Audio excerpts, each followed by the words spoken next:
So hello everyone guys, हम लोग आपके लिए बेसिक फाइनेंशियल कॉन्सेप्ट्स का थर्ड पार्ट लेके आ गए हैं। तो ये लास्ट पार्ट है बेसिक फाइनेंशियल कॉन्सेप्ट्स का। इसके बाद आप लोग दूसरे कॉन्सेप्ट्स की तरफ बढ़ेंगे, लाइक टैक्स की तरफ, टैक्स डिडक्शन की तरफ, जिसमें आर्टिकल्स आते हैं 80C। बट आज के लिए अपन ये देखते हैं, अपना पहला कॉन्सेप्ट आता है CAGR। इसका वो होता है full form, compound annual growth rate. अब जब अपन लोगों ने कॉन्सेप्ट ऑफ इन्फ्लेशन समझ चुके हैं, तो अपन कौन से एसेट्स बाय करें जो इन्फ्लेशन को बीट करें। तो CAGR का अपन लोग पहले वो देखते हैं, formal definition. Rate at which investment grows from beginning to end assuming the profits were reinvested at the end of each period of the invested life span. ठीक। तो डेफिनेशन तो सिंपल है कि मतलब आपका ईच टर्म में, हर year में री इन्वेस्ट हो जाए वो प्लान, जो अमाउंट जो आप लोगों ने किया हुआ है इन्वेस्ट, तो फिर उस हिसाब से आपको रिटर्न्स मिले। अब CAGR, पहले एग्जांपल समझने से पहले, फार्मूला समझने से पहले, मैं आपको दो पर्पसेस के लिए जिसलिए वो यूज़ होता है वो बताता हूँ। तो CAGR मेनली यूज़ होता है comparing investment amount with inflation के।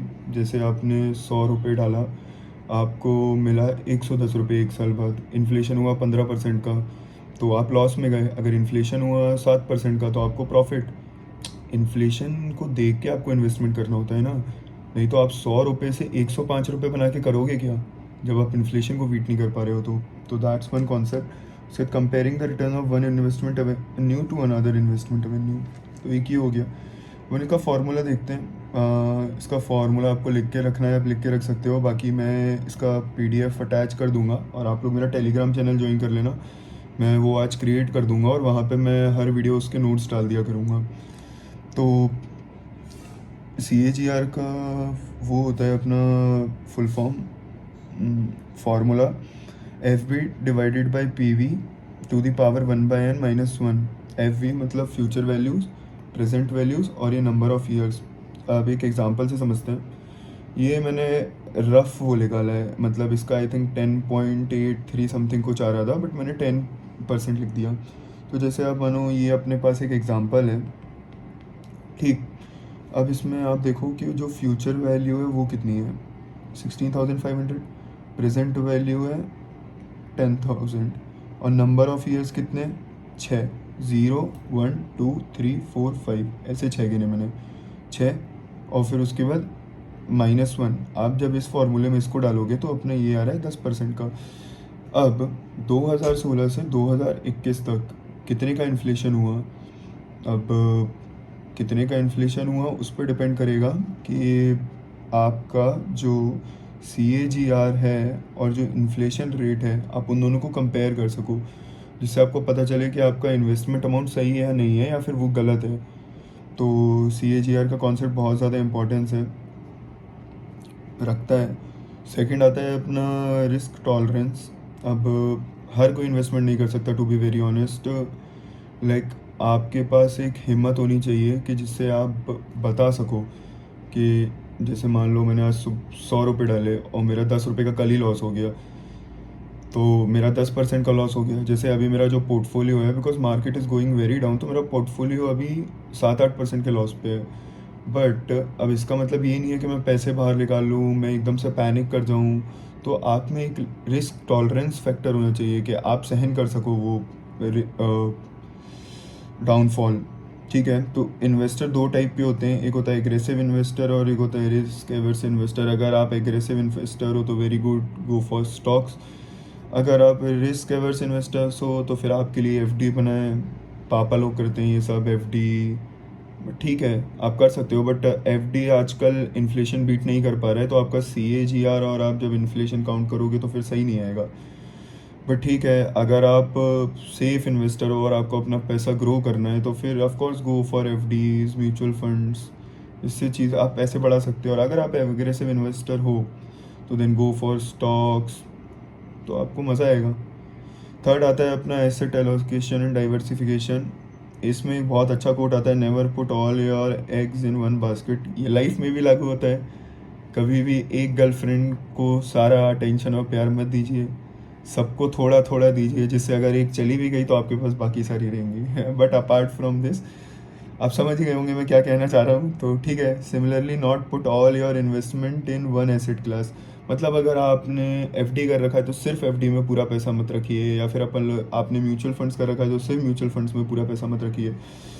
आप ऐसे अलग अलग चीज़ों में रखिए, इक्विटी, बॉन्ड्स, म्यूचुअल फंड्स। तो ये कॉन्सेप्ट हो गया। इसके बाद आप लोग एम्प्लॉय फंड्स पढ़ते हैं। अभी जो एम्प्लॉय फंड्स हैं ये एक्चुअली सबके लिए नहीं है, because like of course business people को इससे कोई मतलब नहीं है, बट ये कॉन्सेप्ट है जो जेनुअनली मोस्ट लोगों को पता होना चाहिए, क्योंकि इंडिया में मैक्सिमम लोग जॉब ही कर रहे हैं। तो एम्प्लॉय फंड्स दो टाइप के होते हैं, एक एम्प्लॉय प्रोविडेंट फंड और एक employee pension fund. Provident fund का अपना पर्पस क्या होता है, when both employer and employee contribute for the employee retirement. Employee pension fund provides a monthly salary after the retirement, के रिटायरमेंट के बाद भी आपके पास मंथली कुछ ना कुछ अमाउंट आता रहेगा। अब कंट्रीब्यूशन, इसमें जो अपना एम्प्लॉय प्रोविडेंट फंड का कंट्रीब्यूशन होता है उसमें अपना 12% बेसिक सैलरीज प्लस डीएफ ये कटता है एम्प्लॉय से। इसके बाद 12% और उसके बाद बेसिक सैलरी 12% बेसिक सैलरी का है, इसमें से ओनली 3.61% आता है, ये आता है गोज टू ईपीएफ, मतलब एम्प्लॉयज़ प्रोविडेंट फंड में जाता है, ठीक है। ये कटता है एम्प्लॉयर का। अब अपन पेंशन देख लेते हैं। पेंशन सिंपल होता है 8.33% of basic salaries plus DF, ये आपका हर महीने कटता रहेगा, फिर रिटायरमेंट के बाद आपको मिलेगा, ठीक है। विड्रॉल देख लेते हैं अपन। Can be withdrawal for at retirement और any specific condition like medical emergency and home purchase, मतलब कभी भी आपको कोई इमरजेंसी आ गई, मेडिकल इमरजेंसी, मान लो कल आपको कैंसर हो गया, आई होप नाउ कल आपको कैंसर हो गया, तो आप उसके बाद पूरा पैसा कर सकते हो, आप पूरा पैसा मांग सकते हो कि मेरे को ईपीएफ चाहिए अपना, तो ये हो गया। या फिर आपको घर खरीदना हो, फिर उसके बाद pension starts at 58, early withdrawal possible at 50 but with reduce salary. Pension वैसे जेनुअनली 58 पे चालू होती है, 58 से आपको पेंशन मिलनी चालू हो जाती है। आप जितना भी आपने इकट्ठा किया होता है फिर वो आपको मंथली मिलता रहता है, बट आप 50 से भी चालू करवा सकते हो, बट आपको ऑफकोर्स एक रिड्यूस सैलरी पे मिलेगा। सो आज के लिए इतना ही था। Thank you guys. तो ध्यान रखिए आप लोग अपना। आई नो कि इस वीक अपन लोगों ने थर्ड पार्ट देखा है, बट नेक्स्ट वीक से अपन लोग इंटरेस्टिंग कॉन्सेप्ट्स लाना चालू करेंगे, बिकॉज आई नो अभी तक आप लोगों को बेसिक चीज़ें तो पता चल गई होंगी, एसेट्स, लाइबिलिटीज़, उसके बाद आपको इनकम टैक्स आई थिंक सबको पता होता है, तो वो मैंने इंक्लूड नहीं किया। इनकम टैक्स मैं आपको फिर भी वर्बली बता देता हूँ कि जो गवर्नमेंट आपसे टैक्स लेती है कोई भी चीज़ करने पे, मतलब मान लो गवर्नमेंट ने आपसे